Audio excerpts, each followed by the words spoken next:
성소는 천막으로 된 직사각형의 모양을 가지고 있는데요, 그 성소를 3분의 2 지점과 3분의 1 지점으로 나눌 수 있다고 그랬습니다. 조금 더 큰 3분의 2 공간을 성소라고 가리킵니다. 그리고 그 성소 안에는 3가지 기구가 있다고 그랬죠. 오른쪽에 떡상이, 왼쪽에 등잔대가, 그리고 정면에 분향단이 있다고 그랬습니다. 그리고는 그 3분의 2 지점에서 휘장이 채워져 있습니다. 오늘은 그 휘장에 대한 이야기를 나누려고 합니다. 이 휘장 건너편에 지성소가 있고, 그 지성소에서 하나님의 임재를 경험하게 되는 것입니다. 그러니까 오늘도 저와 여러분이 예배의 이미지를 가질 때 저희들이 은혜의 보좌 앞에 나아가는 거잖아요. 그 은혜의 보좌 앞에 나갈 때 구약 성도들은, 제사장들은 꼭 생각해야 될 부분이 하나 있었어요. 그 하나님의 은혜의 보좌 앞에 나아가기 전에 그 앞에 있는 휘장 때문에 못 가기도 하고, 그러니까 휘장이 2가지 의미를 가지고 있는 거죠. 제사장들은 이런 생각을 하는 거죠. 휘장을 볼 때마다 저 안으로는 절대 들어가면 된다, 안 된다, 안 된다는 생각을 하고, 대제사장은 어떤 생각을 하느냐 하면 저기를 통과해야만 어디로 가게 돼요?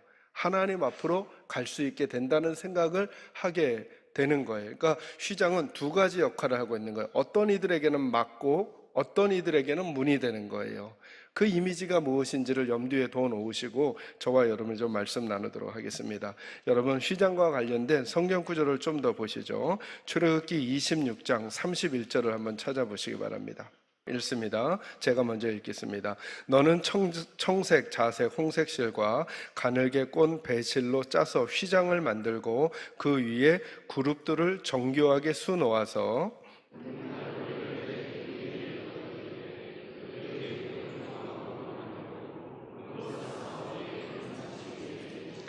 그 휘장을 갈고리 아래에 늘어뜨린 후에 증거궤를 그 휘장 안에 들여놓아라. 그 휘장이 너희를 위하여 성소와 지성소를 구분하리라.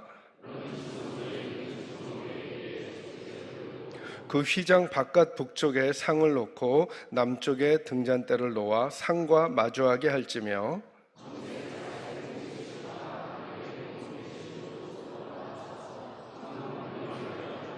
함께 읽습니다. 그 휘장문을 위하여 기둥 5을 조각목으로 만들어 금으로 싸고 그 갈고리도 금으로 만들지며, 또 그 기둥을 위하여 받침 5개를 노수로 부어 만들지니라. 아멘. 거기에 보면 휘장을 만드는 방법을 알려주고 계셔요. 총 3가지 실로 만들라 그래요. 4가지 실로. 이 4가지 실이 뭘 의미할까? 우리는 거기까지는 안 들어간다 그랬어요.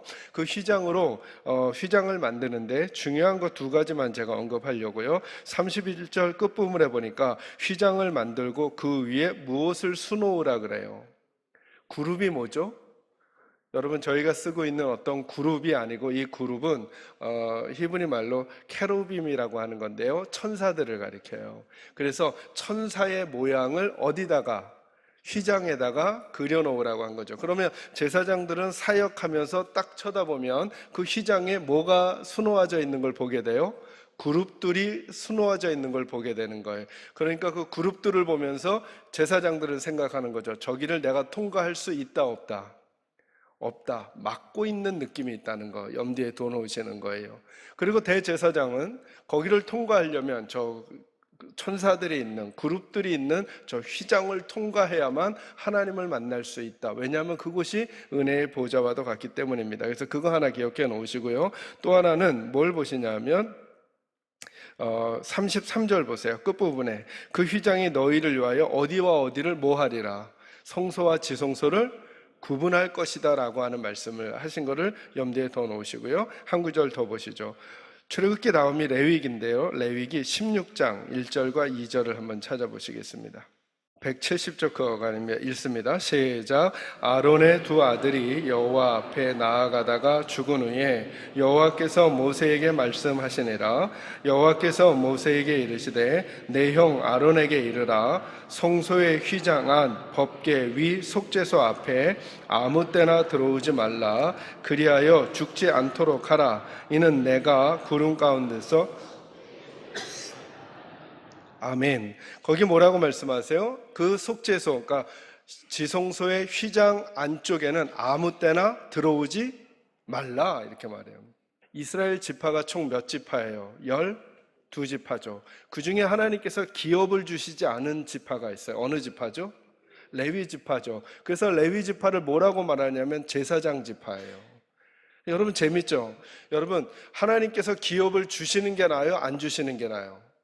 지파 입장에서 그게 무슨 생각인가 그러시죠? 하나님이 땅을 12개로 나누는데 레위 지파에게는 땅을 안 주셨어요. 이게 레위 지파 입장에선 좋아요, 안 좋아요? 안 좋죠. 그래서 하나님이 어떻게 하셨냐면 나머지 12지파가 11조를 내서 이 레위 지파를 책임지라 그랬어요. 자, 어느 쪽이 좋아요? 레위 지파가 좋아요? 나머지 12지파가 좋아요? 공짜다 싶은 분들은 레위 지파를 선택하겠죠? 근데 여러분 어떤 게 더 나아요? 남을 통해서 살아가는 게 나아요? 내가 내 땅을 꾸리면서 내가 살아가는 게 낫겠어요? 여러분 이스라엘 백성들은 이렇게 보면 이렇고 이렇게 보면 이렇죠? 둘 다 그들은 하나님 때문에 희생하고 하나님 때문에 그 일을 감당하는 거예요.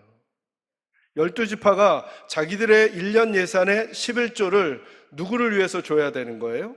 레위 지파를 위해서 줘야 돼요. 그럴 필요 있어요, 없어요? 없죠. 그런데 그렇게 하는 거죠. 왜요? 누구 때문에? 하나님 때문에. 그리고 그 레위 지파가 하고 있는 아주 독특한 일 때문에 그들이 뭘 하고 있어요? 나머지 지파들의 삶의 문제와 죄의 문제를 하나님 앞에서 중보하는 그 사역을 하니까. 레위 지파가 희생하고 있죠. 뭘 희생하고 있어요? 차라리 우리도 기업을 받아서 땅을 받아서 우리가 거기서 내 힘으로 내가 살아가는 게 더 당당하지 다른 사람들이 나를 돕는 걸 가지고 살아가는 거 그들이 거절할 수 있잖아요. 그런데 그들이 그 일을 하나님 때문에 감수하는 거죠. 그리고 그 일에 전력하는 거예요. 그래서 이스라엘 백성들은 구약시대를 살면서 그들의 몸으로 체득이 돼 있어요. 아, 우리에게 정말 좋은 제사장이 필요하구나. 그런데 이 제사장들은 또 어떤 마음이 있냐면 성소에서 사역을 해가면서 뼈 저리게 느끼게 되는 거예요. 우리의 사역만으로는 누구를 만날 수가 없어요. 하나님 만날 수가 없어요. 우리에게 누가 필요해요? 대제사장이. 근데 그 대제사장이 어떤 사람이어야 돼요? 정말 우리를 대변하기에 부족함이 전혀 없는 사람이 되어야만 이스라엘의 제사장들이 하나님을 만나는 그 일을 그에게 맡길 수가 있는 거예요. 그러니 그들은 늘 기다리죠. 백성들은 좋은 제사장을, 제사장은 좋은 누구를? 대제사장을. 여러분 재밌는 표현, 이 이야기를 듣고 나면 나중에 보이실 거예요. 신약 성경을 읽어가면 여러분 대제사장은 어떻게 바뀌냐면 대제사장을 하다가 죽어야만 다른 사람이 대제사장이 될 수 있어요. 그러니까 대제사장은 단수예요, 복수예요? 다시요, 어렵나요? 한 사람이 대제사장이었다가 죽어야만 다른 사람이 대제사장이 돼요. 그러니까 살아있는 대제사장은 단수예요, 복수예요? 단수죠. 그런데 신약 성경을 읽어가면 대제사장들이라고 해요. 하나님의 법을 이미 그들이 어기고 있었던 거예요. 그리고 하나님은 그런 대제사장들이 아니라 진짜 대제사장을 우리에게 보내주셨다는 거죠. 그 지성소 안으로 들어갈 수 있는. 근데 그래서 이 휘장은 어떤 역할을 하느냐 하면 하나님께 나아가는 곳이기도 하지만 하나님께 나아가지 못하는 곳이기도 하게 되는 거예요. 무엇 때문에? 휘장 때문에. 그래서 휘장에 뭘 그려 놓았다고요? 그룹을 그려 놓았죠. 이것과 관련된 성경 구절 한 군데 볼게요. 창세기 3장 24절을 한번 찾아보겠습니다. 창세기 3장에는 어떤 내용이 나오냐면 아담과 하와가 하나님의 명령에 불순종해서 이제 에덴에서 쫓겨나는 장면으로 마무리가 돼요. 그 에덴에서 쫓겨나는 장면을 기록해 놓으신 하나님의 말씀을 조금 유심히 볼게요. 24절 같이 읽습니다. 시작. 이같이 하나님이 그 사람을 쫓아내시고 에덴 동산 동쪽에 그룹들과 두루 도는 불칼을 두어 생명나무의 길을 지키게 하시니라. 아멘. 거기에 또 뭐가 등장하죠? 그룹이 등장하죠. 어디예요? 에덴 동산에서 아담과 하와를 쫓아내시고 거기다 그룹을 세워 놓으신 거예요. 천사들을 세워놓았으니까 이제 아무리 내가 그냥 가고 싶어도 거기는 갈 수가 없는 거예요. 어디를요? 에덴 동산을 갈 수가 없는 거예요. 이게 인류의 현실이라는 거예요. 마치 그 그림을 성소에다 옮겨놓은 것과 똑같은 거예요. 하나님이 임재하셨던 에덴 동산과 같이 하나님과 함께 동행할 수 있었던 그 에덴 동산과 같은 그곳 지성소에는 아무나 함부로 아무 때나 들어갈 수 없었던 게 구약의 성도들의 모습이었다는 거예요. 왜요? 뭐가 가르쳐져 있으니까. 휘장이. 거기에 뭐가 그려져 있었다고요? 구룹이. 그런데 예수님이 돌아가셨을 때 놀라운 일이 하나 생긴 거예요. 자, 이 이미지를 구약의 성도들, 유대인들은 다 갖고 있는 거예요. 지성소에는 들어가요, 못 들어가요? 못 들어가요. 절대 못 들어간다. 절대 못 들어간다. 라고 하는 이미지가 있다는 거예요. 왜요? 그 안에는 아무나, 아무 때나 들어갈 수 있는 곳이 아니기 때문에. 그러니까 하나님의 임재는, 하나님은 아무나, 아무 때나 만날 수가 없다는 거예요. 아무나, 누구든지, 언제, 가고 싶을 때 하나님을 뵐 수 없다라고 하는 인식이 그들에게 강했단 말이죠. 그게 실물로 보여진 게 휘장이었어요. 그런데 이제 말씀 찾습니다. 마태복음 27장 50절과 51절 찾아보겠습니다. 말씀 같이 읽을까요? 읽습니다. 시작. 예수께서 다시 크게 소리 지르시고 영원히 떠나시니라. 이에 성소 휘장이 위로부터 아래까지 찢어져 둘이 되고 땅이 진동하며 바위가 터지고. 아멘. 오늘 본문이 뭘 기록하고 있냐면 예수님이 돌아가실 때 장면을 기록하고 있어요. 우리는 아마 전에는 그냥 예수님이 돌아가셨다라고 하는 것에 방점을 찍혀서 그 예수님이 돌아가셨을 때 주어졌던 상황을 잘 보지 않았을 거예요. 그런데 거기에 오늘 저희들이 다루고 있는 성막과 관련해서 매우 의미 있는 구절이 등장해요. 51절에 뭐라 그래요? 예수님이 돌아가셨을 때 이에 성소 휘장이 어떻게 됐다고요? 위로부터 아래로 어떻게 됐다고요? 찢어졌다고요. 거듭 말씀드리지만 이것은 유대인들의 입장에서, 구약의 성도들의 입장에서 너무나 충격적인 사건이 되어버린 거예요. 성소의 구조를 알고 있었던 제사장들에게는 그 휘장이 찢어졌다는 게 뭘 의미하느냐 하면 하나님이 임재하시는 어디가 보이기 시작했다는 거예요. 지성소가 보이기 시작했다는 거예요. 지성소가. 아마도 이 휘장이 찢어졌을 때 뭐 그런 기록은 성경에 나와 있지는 않지만 이스라엘의 제사장들은 가서 그 휘장을 이으려고 하지 않았을까요? 왜요? 휘장은 찢어지면 안 되는 거예요. 거기는 아무나 아무 때나 함부로 들어갈 수 없는 곳이니까. 그러니까 그것을 함부로 봐서도 안 되는 거예요. 다시 닫아 놓으려고 했을지 몰라요. 그죠? 근데 이걸 누가 찢으셨어요? 하나님이 찢으셨어요. 하나님이 찢으신 걸 사람이 이으면 안 돼요. 제가 구약에 대한 설교를 하면서 여러분 이런 말씀 드렸잖아요. 구약은, 성막은 그림자다. 유월절은 그림자고 안식일은 그림자고 그리고 이 성소는 다 그림자다. 누구를 가리키는요? 예수님을. 예수님이 오셨으니까 다시 이 일을 하면 될까요? 안 될까요? 안 된다니까요. 그래서 안식일을 지키면 안 되는 거예요. 안식일을 지키는 게 아니라 누구와 관련된 날을 지켜야 돼요. 이제는 예수님이 오셨으니까 예수님과 관련된 날을. 유월절을 지키면 안 되는 거예요. 왜요? 유월절은 누구를 가리키는 그림자였으니까, 예수님을 가리키는 그림자였으니까 예수님과 관련된 날을 지켜야 하는 거예요. 이제는 성소에 들어가면 안 되는 거예요. 왜요? 성소는 누구를 가리키는 그림자였으니까, 예수님을 가리키는 그림자였으니까. 누가 오셨어요? 이제 예수님이 오셨으니까 하나님을 만나러 가려면 어디로 가는 게 아니라 누구에게로 가야 돼요? 예수님에게로 가야 돼요. 이제는 장소의 문제가 아니라 인격의 문제가 된 거예요. 사마리아 수가성 여인이 물었잖아요. 예수님, 우리 조상들은 이 산에서, 당신의 조상들은 저 산에서 예배하라고 하는데 이 산에서 예배해야 됩니까? 저 산에서 예배해야 됩니까? 이렇게 물을 때 예수님은 산을 알려주시지 않아요. 이 산에서도 말고 저 산에서도 말고 하나님 아버지를 영과 진리로 예배할 뭐가 올 거라고요?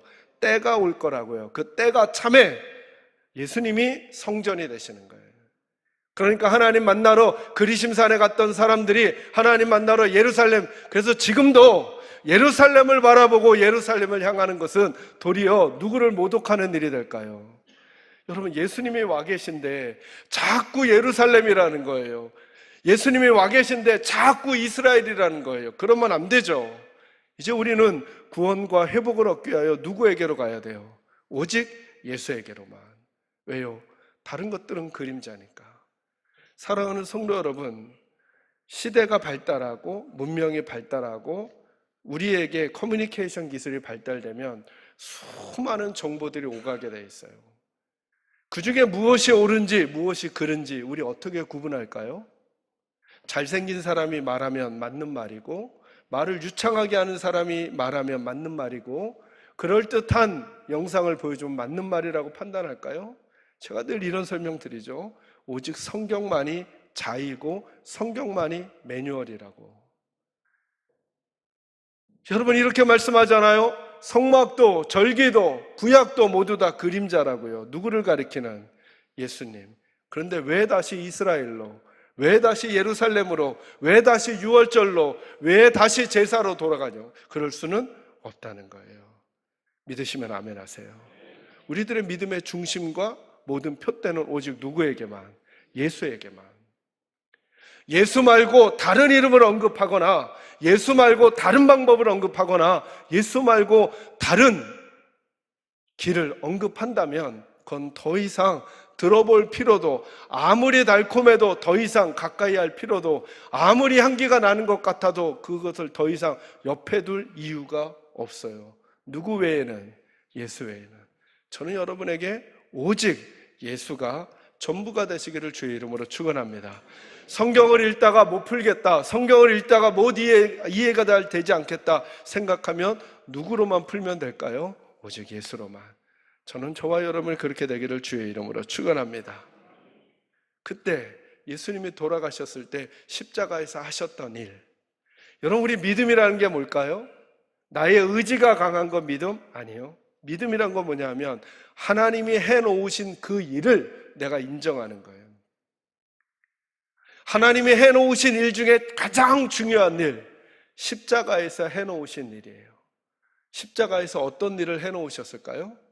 저와 여러분이 죽고 저와 여러분이 살아난 거예요. 그리고는 하나님 앞에 나아가는 길을 열어주신 거예요. 그걸 오늘 히브리서 말씀에 이렇게 해석하죠. 본문으로 오시겠습니다. 히브리서 10장 19절, 20절 같이 읽습니다. 시작. 그러므로 형제들아, 우리가 예수의 피를 힘입어 성소에 들어갈 담력을 얻었나니 그 길은 우리를 위하여 휘장 가운데로 열어놓으신 새로운 살 길이요, 휘장은 곧 그의 아멘. 여러분, 이제 19절 말씀이 이해되세요? 그러므로 형제들아, 우리가 예수의 피를 힘입어, 무엇을 힘입어요? 예수의 피, 십자가를 힘입어. 거기 뭐라 그래요? 성소에 들어갈 뭘 얻었다고요? 담력을 얻었대요. 여기 담력이라는 말은 마음의 담력이 아니라 확신을 가리켜요. 아, 이제 나도 어디 들어갈 수 있겠구나. 지성소에 들어갈 수 있겠구나. 누구 때문에? 예수의 피 때문에, 예수의 십자가 때문에. 왜요? 말씀드렸잖아요. 휘장이 찢어지는 순간 성소가 지성소가 돼요, 지성소가 성소가 돼요. 그게 그거 같죠? 여러분, 너무 달라요. 완전 달라요. 여러분, 성소가 찢어지는 순간 성소가 지성소가 돼요, 지성소가 성소가 돼요. 성소가 지성소가 되죠. 왜요? 그 공간이 하나가 되면서 거기에 임재하시는 하나님이 계시는 곳이 돼버리니까. 그러니까 이제 내가 떡을 먹어도 그곳이 지성소이고, 내가 빛의 조명을 받아도 그곳이 지성소이고, 내가 기도를 해도 그곳이 지성소인 거예요. 저와 여러분의 마음 안에 말씀을 읽을 때, 성령의 인도함을 받고자 할 때, 기도할 때 이 이미지가 그려져 있어야 한다는 거예요. 여러분, 이제는 그래서 하나님의 말씀이 자꾸 이해되지 않아요? 너희가 먹든지 마시든지 무엇을 하든지 다 뭐라고요? 하나님의 영광. 자, 먹는 일이 하나님의 영광을 위한 일이래요. 마시는 일이 하나님의 영광을 위하여 하는 거래요. 무엇을 하든지 다 그게 뭘 하는 거라고요? 하나님의 영광. 여러분, 하나님 영광이 뭐예요? 하나님의 임재 앞에서 하는 거라는 거예요. 예배 드릴 땐 거룩하게, 착하게, 예배가 끝나고 나면 거칠게, 함부로, 아무렇게나 이럴 수 없어졌다는 거예요. 왜요? 성소가 지성소가 되어버려서. 이제 하나님은 저와 여러분이 살아가는 모든 삶의 자리 가운데 임재하시고, 그리고 그 속에서 우리가 어떤 모습으로 사는지를 마치 제사장이 성소 안에서 사역을 했던 그 무게와 그 이미지로 저와 여러분을 보실 거라는 거예요. 그래서 믿음은 이런 거 아니에요. 6일 동안은 내 마음대로 살다가 일요일 날 주일이라 그래서 예배 한번 드림으로 6일을 퉁치고 또다시 월요일부터 내 마음대로 사는 날이 아니라 월요일부터 주일까지 하루하루 한 시간 한 시간 한 장면 한 장면이 마치 대제사장이 하나님의 성소와 지성소에서 사역을 했던 그 태도와 자세로 저희들이 살라는 거예요. 왜 세상이 교회를 아파하죠? 왜 우리 식구들이 예수 믿는 나를 보고 안타깝게 여기죠? 교회에선 천사 같은 우리들이 집에서는 안천사가 되고, 교회에서는 모든 것을 하나님 앞에 드릴 것처럼 말하는 우리들이 가정에서는 그렇지 않은 모습을 볼 때 그들은 우리 속에서 예수의 향기를 맡지를 못하는 것이죠. 그래서 세상이 아파하고 세상이 힘들어하는 것이죠. 저는 우리 사랑하는 계산자의 식구들이 다시 이 이미지를 갖게 되시기를 바랍니다. 하나님 이렇게 말씀하세요. 그 길은 우리를 위하여 휘장 가운데 열어놓으신 어떤 길이라 그래요? 두 길이죠. 새로운 길이고 살 길이라는 거예요. 그래야만 우리가 산다는 거예요. 하나님 만나는 길은 다른 길 없어요. 오직 누구의 보혈을 인해, 예수의 보혈을 인해 어디 앞으로 들어가는 거예요? 은혜의 보좌 앞에 나가는 거예요. 우리 예수의 이름으로 기도하잖아요. 이건 주문이 아니에요, 여러분. 앞으로 예수의 이름으로 기도한다고 할 때 여러분 이렇게 말하죠. 그 휘장은 곧 그의 뭐라고요? 육체다. 예수의 이름으로 한다는 건 이미지로 따지면 예수님의 찢긴 그 살을 들여밟고 하나님 앞에 가는 거예요. 그게 예수의 이름으로 기도한다는 의미예요. 하나님, 제가 오늘 예수의 이름으로 기도합니다. 제 잘남이나 제 뛰어남이나 제 언어의 유창함이나 제 지식의 많음이 아니라 전 예수님의 몸과 예수님의 피를 제 발로 밟으면서 하나님께 나아갑니다. 이 방법 말고는 하나님께 나아갈 방법이 없으니, 하나님이 열어놓으신 새롭고 살기는 이 방법밖에 없으니 전 예수 밟고 하나님 앞에 나아갑니다. 이게 예수의 이름으로 기도하는 거예요. 그리고 그렇게 기도 응답 받은 사람들은 나의 기도의 능력을 자랑할 수 없는 것이, 내가 누구를 밟고 그 응답 받았으니까, 예수의 찢긴 살을 밟고 그 응답 받았으니까 다시 두렵고 떨림으로 그분 앞에서 내가 어떻게 살아가야 할지를 점검하고, 나에게 허락하여 주신 시간, 나에게 허락하여 주신 재능, 나에게 허락해 주신 재물을 통해 하나님 앞에 아름답게 쓰임받는 인생으로 살아가야 하는 거죠. 우리 교회도 마찬가지죠. 우리 교회가 부흥하게 된 거, 우리 교회가 부유하게 된 거, 다른 이들에게 칭찬받게 된 거, 저와 여러분의 수고와 노력 이따 말하고 싶겠지만, 그러나 이미지는 어떤 이미지냐면 우리가 예수님의 살과 피를 지려밟고 하나님께 받은 은혜에 불과해요. 그러므로 예수 놓치면 우린 다 놓친 거예요. 우리의 목소리가 커지고 우리의 주장이 커지는 순간 예수가 우리에게서 작아지게 될 텐데, 그러면 우리는 그 은혜 받음으로 여기지 못하고 살아가게 될 거예요. 사랑하는 성도 여러분, 예수님이 그 길을 열어놓으셨어요. 왜 기도가 놀라운 특권인가? 하나님께 드리는, 주의 이름으로 드리는 기도가 왜 실패함이 없겠는가? 그것은 예수의 몸을 지려밟고 하나님께 나아가기 때문에 그래요. 저는 여러분의 기도가 날마다 이렇게 되기를 바라고, 여러분의 한숨과 눈물이 그러므로 절대로 하나님께 거절되지 않는 그 마음의 담대함과 확신을 가지고 은혜의 보좌 앞에 날마다 나아가시는 우리 식구들이 모두 다 되시기를 주의 이름으로 축원합니다.